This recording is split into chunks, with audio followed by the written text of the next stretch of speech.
আমরা কোনো রেপেরই আসলে বিচার দেখতে পাইনি। কিভাবে মাথায় কাপড় দিচ্ছে এই টাইপের জিনিসগুলো আমরা আসলে দেখতে চাই না। আমরা দেখতে চাই মেয়েদের জন্য আপনারা কি করছেন। 34, 35 সানবিট 1 চামচে 30+ বাসন পরিষ্কার।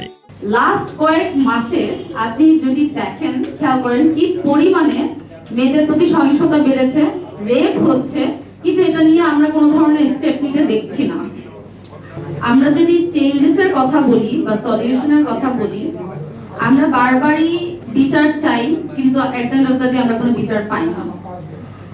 এসব রেপ, মার্ডার এগুলোর জন্য আমি মনে করি কারা কারা জাস্টিস পাচ্ছে, কারা কারা জাস্টিস পাচ্ছে না, বিচার শুরু হলে বা বিচার প্রক্রিয়াধীন কোন অবস্থাতে আছে, এটার একটা যেন সেল গঠন করা হয়, মনিটরিং সেল গঠন করা হয়। এটা হয়তো বা অনেক সময় সরকারের দ্বারা পসিবল হয় না, কারণ সরকার মনে করে যে এটা ওরকম প্রায়োরিটি নিয়ে দেখা উচিত না, সো তারা এটাকে আসলে ওরকম সিরিয়াসলি দেখে না। তো আমি মনে করি এরকম যদি একটা সেল গঠন করা যায়, মনিটরিং সেল, তাহলে এটার মাধ্যমে আমরা অনেক কারণ যারা হচ্ছে কি রেপের শিকার হয় বা এরকম ধর্ষণের শিকার হয়, অনেকেই কি সিচুয়েশনের মধ্যে দিয়ে যাচ্ছে, তাদের ফ্যামিলি বা কি সিচুয়েশন আসলে তারা বলতে পারে না, বা আমরা তা বুঝতে পারি না। তো তাদের সিচুয়েশনটা বোঝার জন্য বা এই যে বিচার প্রক্রিয়াটি কোন অবস্থাতে আছে এগুলো আমরা জানার জন্য অ্যাটলিস্ট আমি মনে করি যে একটা মনিটরিং সেল গঠন করা উচিত।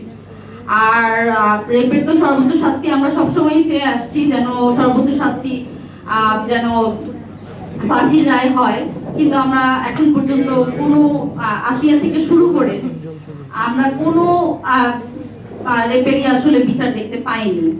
বক্তব্য রাখবে এটা আসলে তাদের পছন্দ না। সো কালচারাল এবং যে আমাদের সোশ্যাল যে ব্যারিয়ারটা আছে, এটার জন্য আমাদের স্টেপ নিতে হবে।